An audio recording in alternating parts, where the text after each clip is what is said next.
Nah, terus, banyak banget nih, Dok, pertanyaan gitu ya. Kapan sih kita harus mencabut gitu, Ya. gigi yang impaksi atau sebenarnya bisa dibiarin nanti minum anti nyeri mungkin hilang gitu ya, Mhm. tapi nanti muncul lagi atau ada yang rasanya mau maju, mau operasi, dicabut tapi kok takut gitu. Dan pertanyaan ini tuh pertanyaan yang cukup banyak ditanyakan di Ya. pertanyaan Instagram yang kemarin-kemarin ini kita tanyakan gitu. Dari dokter seperti apa? Ya.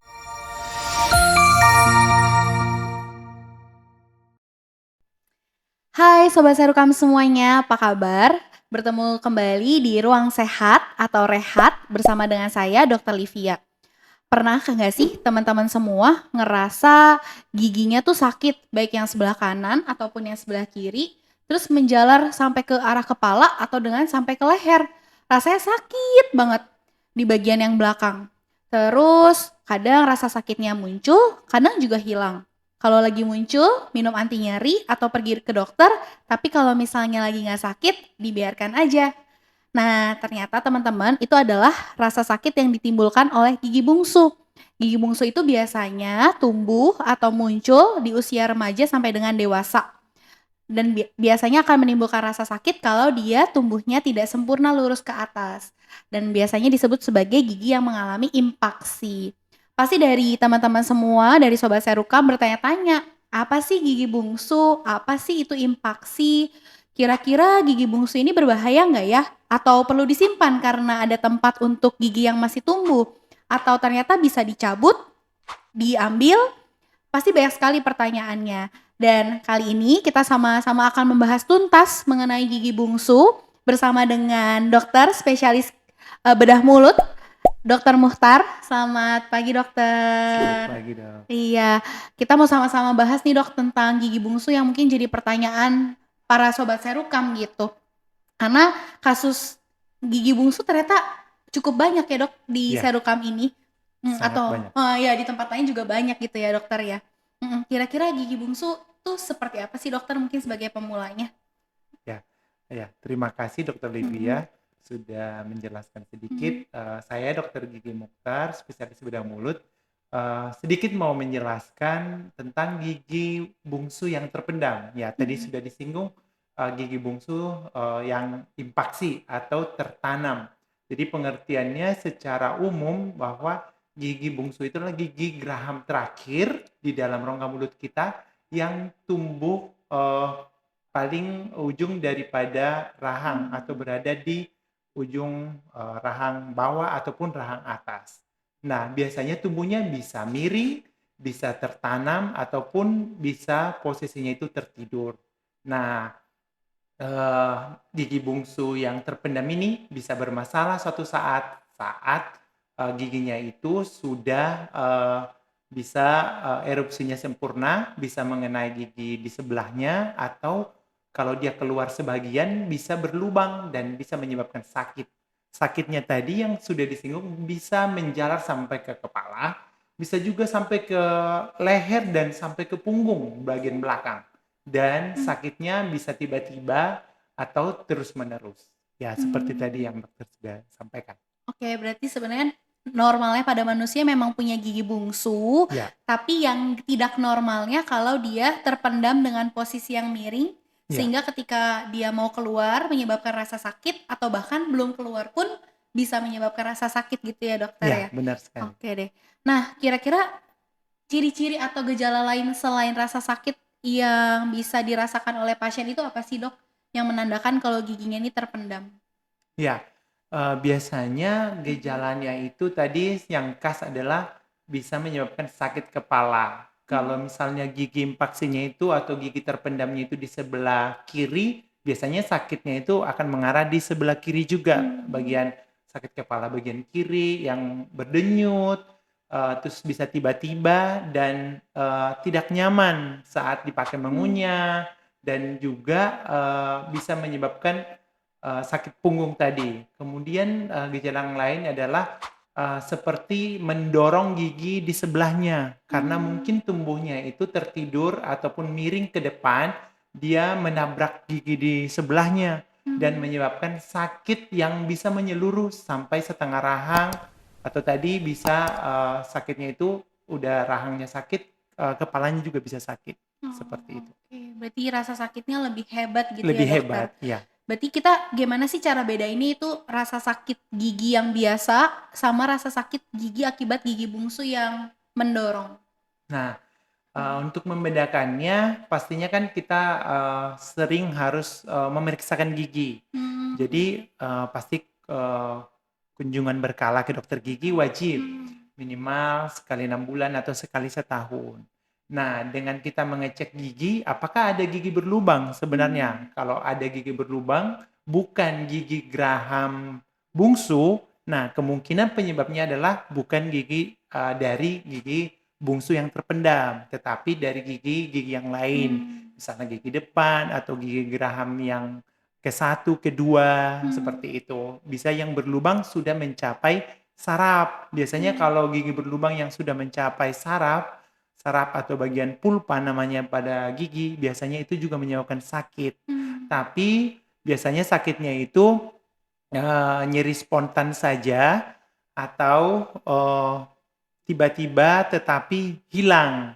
Mmm. Nah, kalau nyeri karena gigi impaksi atau gigi karena terpendam, nah nyerinya itu bisa terus-menerus dan Oh. sampai penyebabnya dihilangkan atau misalnya dilakukan operasi gigi bungsu, penyebabnya belum hilang. Nah, Oh, sakit kepalanya masih masih ada, ada. seperti itu. Tapi kalau misalnya karena gigi berlubang, giginya sudah ditambal atau dirawat, biasanya hilang. Oke. Tuh. Iya, jadi ternyata penting untuk Cek. diperiksakan Iya, gitu ya, karena ada pemeriksaan gigi yang bagian dalam yang kita nggak bisa lihat gitu ya dengan benar. mata sendiri, harus menggunakan kaca mulut, bener kan ya Dok ya? Iya, Kaca kaca mulut untuk mulut. kita lihat, apakah yang menyebabkan rasa sakit ini gigi berlubang karena gigi biasa atau justru ada impaksi gigi gitu ya? Iya.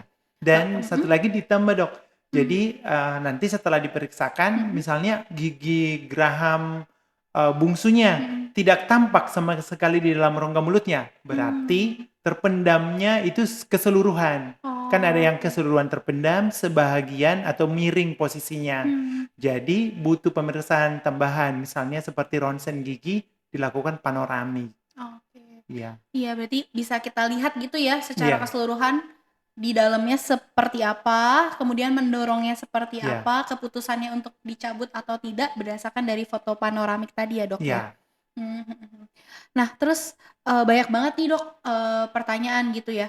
Kapan sih kita harus mencabut gitu, iya. gigi yang impaksi atau sebenarnya bisa dibiarin nanti minum anti nyeri mungkin hilang gitu ya, Mhm. tapi nanti muncul lagi atau ada yang rasanya mau maju, mau operasi, dicabut tapi kok takut gitu.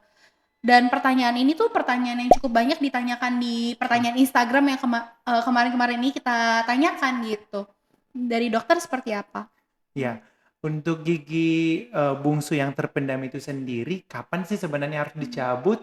Ini pertanyaan sangat menarik mhm, karena memang ditanyakan oleh banyak mhm, orang. Karena, tadi proses dia tumbuh atau erupsi nama medisnya, dia di usia dewasa. Jadi, mmm, batasnya biasanya di usia 17 tahun sebenarnya dia sudah harusnya selesai keluar atau mmm, erupsi tadi. Tetapi, ada juga yang tidak keluar. Nah, di usia itu 17 atau sampai usia 25 tahun, nah harus, memeriksakan giginya. Tadi jika memang ada keluhan itu, harus segera dilakukan tindakan. Apakah dengan tadi cukup diobati akan mengatasi gejalanya? Kemungkinan besar tidak, mmm, karena gigi bungsu yang terpendam ataupun gigi bungsu yang impaksi tadi, kalau tidak diambil memang akan terus muncul mmm, gejalanya. Dengan memberikan anti nyeri, ya sesaat saja. Bisa 1 minggu ini tidak sakit, setelah nanti ada, pemicu biasanya itu kalau giginya posisinya tumbuhnya miring dan, setengah keluar, nah itu menjadi tempat sisa makanan untuk menumpuk dan, mmm, namanya putimpaksi biasanya lama-lama gigi itu bisa berlobang. mmm, Nah, setelah dia jadi berlobang dan menyebabkan sakit dan, bisa juga menyebabkan sakit yang lebih parah. Misalnya kan kalau dia infeksinya terpendam di dalam, masuk ke dalam rahangnya bisa menyebabkan abses juga dan mmm. Eee, jadi sangat perlu diperhatikan dan harus dilakukan, pengambilan gigi bungsu impaksinya. Nah, tadi kapan? Kalau secara usia berarti kan di usia dewasa, sudah di atas 17 tahun, ke atas, seperti itu. Nah, untuk waktunya kalau sudah periksa ke dokter gigi dan dokter giginya sarankan, wah ini harus sudah dilakukan pencabutan atau operasi, dilakukan, langsung dijadwalkan untuk operasinya. Mmm. Bisa dilakukan, operasinya, di di poli gigi seperti itu, di klinik gigi, ataupun, dapat Mhm. dilakukan dengan operasi bius lokal ataupun bius umum. Oke. Wah, menarik. Berarti tadi ada beberapa hal menarik yang mau dibahas. Yang pertama, kita bisa lakuin tindakan pencabutan di poli gigi. Iya, Berarti menggunakan bius lokal. lokal. Berarti bius lokal ya, dokter. Tapi Iya ada juga yang harus masuk ke ruang operasi dengan bius umum. iya Sekiranya perbedaannya apa nih, dokter? Kapan dia bisa pakai bius lokal, kapan dia harus pakai bius umum? iya. Oke, untuk, penanganan Mhm. ataupun tindakan operasi gigi terpendam tadi, gigi bungsu terpendam, bisa menggunakan bius lokal maupun bius umum.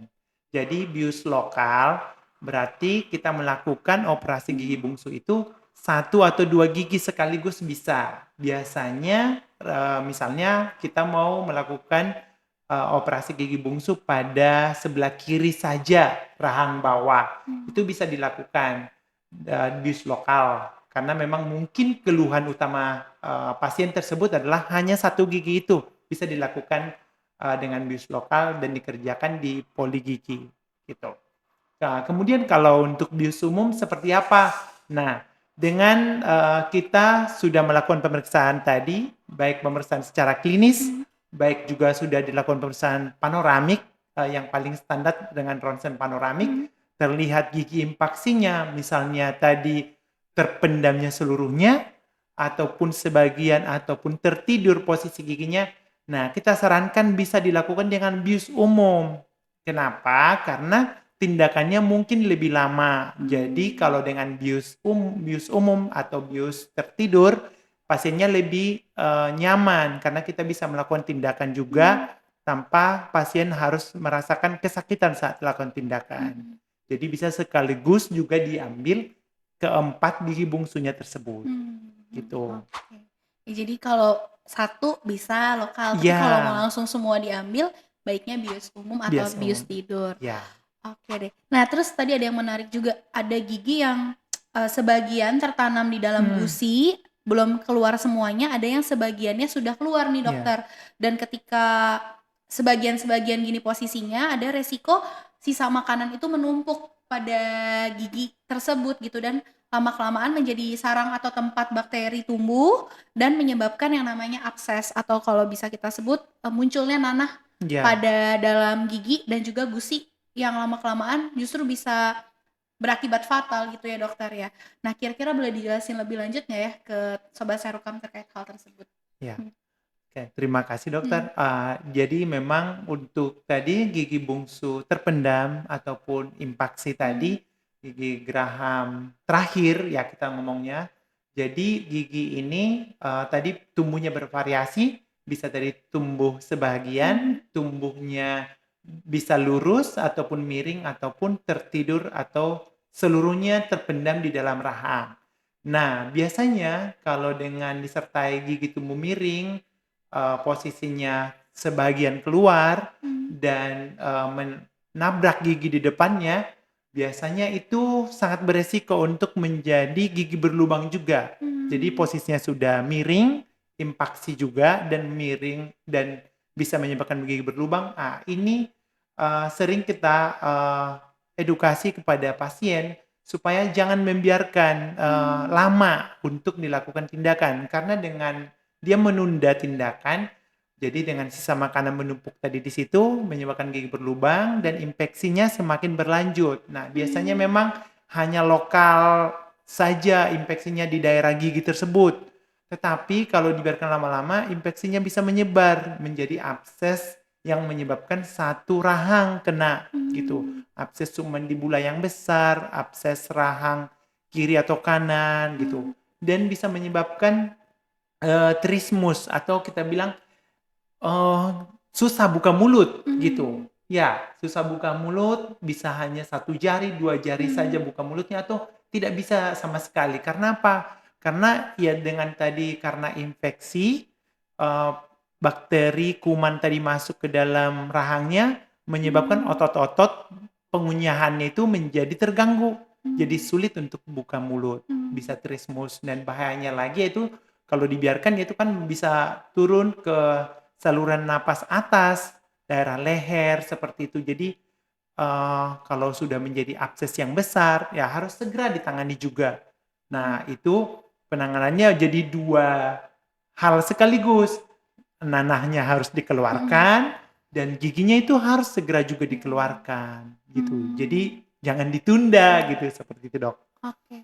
Berarti penting banget ya untuk ngelakuin pemeriksaan Iya, rutin, bahkan kalau sudah disarankan baiknya segera ditangani supaya iya, tidak benar. menimbulkan, komplikasi atau Iya, keluhan-keluhan yang benar. lain apalagi kalau sudah sampai abses di satu rahang Hmm, mulut gitu. Oke deh, berarti itu ya, anjurannya iya, ya dokter benar. ya. Kira-kira, ada nggak ya dokter, komplikasi-komplikasi lain yang bisa ditimbulkan kalau gigi bungsu yang impaksi itu tidak diambil atau tidak dilakukan operasi? Iya. Mmm. Oke, untuk komplikasi, ataupun resiko kalau misalnya gigi, bungsu terpendamnya tidak dilakukan operasi atau pencabutan giginya dengan segera, yaitu tadi yang pertama adalah, sakit kepalanya mungkin akan berulang terus, tidak, bisa sembuh gitu. Mmm. Mungkin jadinya mencari, kenapa ya gitu, kalau misalnya giginya tidak keluar memang seutuhnya, kan Mhm. pasien biasanya, "Lah gigi saya kan semua udah bagus, tidak ada yang Mmm. berlubang." Tetapi mungkin lupa atau sering terlewat bahwa gigi bungsunya sama sekali tidak keluar. Jadi Mmm. memang lah hal-hal ini yang harus kita hindari. Jadi harus dilakukan tadi pemeriksaan klinis dan penunjang dengan panoramik, kemudian harus, diambil gigi Mmm. bungsu yang menyebabkan tadi sakit kepala. Nah, kemudian juga tadi bisa menyebabkan infeksi yang berlanjut kalau dibiarkan. Nah, kemudian, resiko atau komplikasi yang lain juga kalau, ujung akar daripada gigi bungsu tersebut itu dekat dengan saraf di Mmm. rahang bawah, di mandibula kita, itu juga bisa mengganggu. Kalau misalnya infeksinya sudah masuk ke dalam, bisa seperti rasa kebas pada rahang Mmm. yang menetap gitu. Bisa juga atau yaitu bengkak pada rahang atau menyebabkan abses seperti yang tadi, Mmm. Dok. Itu sih Iya, biasanya komplikasi atau risikonya. komplikasinya. Berarti nggak bisa dibiarin gitu ya, karena ternyata Iya, ada keluhan-keluhan lain yang bisa ditimbulkan yang bikin tubuh nggak nyaman atau bahkan menimbulkan penyakit yang lain. iya. Iya. Wah, ternyata banyak banget nih informasi yang bisa kita dapatkan mengenai gigi bungsu ya, yang mengalami impaksi karena semua orang ya pasti punya gigi bungsu, tapi Iya, ada yang normal, ada yang tidak, dan yang tidak ini kita sebut sebagai impaksi. Kira-kira dari Dokter Muchtar, adakah penutup atau pesan-pesan secara khusus untuk para mhm, sobat serukam mengenai impaksi gigi? iya. Mhm. Untuk tipsnya mungkin ya atau Boleh. saran Mhm. juga, tipsnya sih yang terpenting adalah jangan takut periksa gigi, yang Mmm. pertama. Jadi, jangan, dulu-dulu kan, orang tua kita sering mengancam kalau kita bandal gitu ya, kalau Mhm. kita nakal gitu, ancaman adalah nanti, nanti akan dibawa ke dokter gigi, disuntik gitu kan. Jadi anak-anak ataupun, mindset orang-orang sudah takut duluan kalau ke dokter gigi, karena Mhm. di pikirannya adalah kalau ke dokter gigi pasti akan disuntik gitu. Mhm. Jadi yang pertama jangan takut ke dokter gigi. Nah, kemudian periksa gigi berkala, misalnya setiap 6 bulan sekali atau minimal sekali setahun. Misalnya setiap tahun baru saya harus periksa gigi gitu. Atau sebelum lebaran gitu ya, biar nanti lebaran tidak kotor giginya, seperti itu, biar wangi, bagus ya. Minimal sekali setahun jadi periksa gigi atau, ada juga, tipsnya, ingat periksa gigi setiap hari ulang tahun gitu. Ingat, berarti, Mmm. saya, peduli dengan gigi saya peduli dengan kesehatan gigi, seperti itu. Jadi, eee, yang namanya nanti gigi bungsu terpendam di saat usia dewasa tadi itu, bisa terhindarkan dari sakit yang ditimbulkan. Kemudian sarannya adalah kalau sudah muncul gejala, misalnya sakit kepala berulang, sudah berobat ke dokter umum, baik ke dokter misalnya penyakit dalam juga udah cek medical check up segala dan tidak ditemukan ada sakitnya, normal pemeriksaan laboratorium normal gitu. Nah, jangan-jangan ada gigi bungsu yang terpendam atau gigi bungsu yang impaksi. Nah, itu harus segera diperiksa. Bisa ke dokter gigi ataupun ke dokter spesialis bedah mulut. Gitu. Wah, tipsnya sangat membuat kita ingat gitu ya. Periksa gigi dan selalu ingat pesan dokter giginya gitu ya. Kalau memang sudah waktunya untuk dicabut, artinya memang sudah waktunya sebelum dia menimbulkan komplikasi yang lain. Nah, buat sobat serukam, mungkin bertanya-tanya nih, selama ini saya sakit gigi belum pernah ketemu sama dokter gigi, nggak perlu khawatir karena ternyata sekarang di Rumah Sakit Umum Bethesda Iya. Serukam kita memang punya dokter gigi umum, punya juga dokter gigi spesialis penyakit mulut bersama dengan dokter gigi Hani, dan sudah bergabung juga dengan kita semua saat ini ada dokter gigi Muhtar spesialis bedah mulut yang bisa menangani kasus-kasus impaksi gigi ataupun kasus-kasus yang bermasalah mengenai rahang Iya. atau apalagi dokter biasanya? Biasanya infeksi pada rahang karena Hmm. tadi gigi bungsu Mhm. ataupun karena gigi berlubang yang sudah dibiarkan lama menyebabkan abses Mhm. pada rahang, baik rahang atas maupun rahang bawah. Karena trauma juga, trauma baik karena kecelakaan lalu lintas, misalnya patah pada rahang bawah Mmm. maupun rahang atas, itu juga bisa ditangani oleh spesialis bedah mulut. Kemudian juga kalau ada benjolan di rahang, Mmm. baik itu karena tumor jinak maupun tumor ganas, ataupun karena kista, kista pada rahang karena ada infeksi yang berulang pada gigi yang dibiarkan Mmm. terus-menerus itu juga bisa ditangani. Itu juga bisa ditangani. Atau Mmm. ada lagi untuk penderita dengan kelainan kongenital seperti celah bibir dan langit-langit juga bisa Oh, ditangani sama dokter spesialis bedah bedah mulut. mulut. Nanti dilakukan operasi Mmm. bibir sumbing ataupun celah pada langit-langit. Oke. Wah, ternyata banyak ya kasus yang Iya, bisa ditangani dokter. Jadi mungkin kalau sobat serukam punya keluhan atau punya keluarga dengan penyakit-penyakit ataupun ciri-ciri yang tadi sudah disebutkan, boleh berobat untuk bisa ditangani lebih lanjut oleh dokter spesialis, bedah mulut kami. Mungkin itu aja informasi yang bisa kita berikan hari ini ya dokter ya. iya, Semoga informasi mengenai impaksi gigi ini bisa bermanfaat buat para sobat serukam, mengetahui keluhannya sendiri dan mau memberikan atau membawa dirinya untuk berobat, untuk ditangani jika memang ada keluhan. Kalau para sobat serukam ada pertanyaan lebih lanjut, boleh ditanyakan di kolom komentar, boleh juga mungkin nanya ke Instagram kami. Kalau untuk praktek dokter gigi Muhtar, buka dari hari Senin sampai dengan Jumat, bisa daftar di jam 8 sampai dengan jam 2 siang untuk dilakukan pemeriksaan. Atau kalau misalnya ada keluhan-keluhan hebat, nyeri hebat, atau mulai ada nanah, abses, bisa segera datang ke IGD untuk ditangani lebih lanjut. Jangan lupa untuk like, komen, dan juga subscribe YouTube kami supaya bisa terus mendapatkan informasi-informasi lanjutan bersama dengan dokter spesialis lainnya dan informasinya berharap bisa bermanfaat untuk sobat serukam semuanya. Terima kasih sekali lagi Dokter Gigi Mukhtar untuk sama-sama dokter. waktunya. Terima kasih juga untuk para sobat serukam. Sampai jumpa di Rehat Ruang Sehat berikutnya.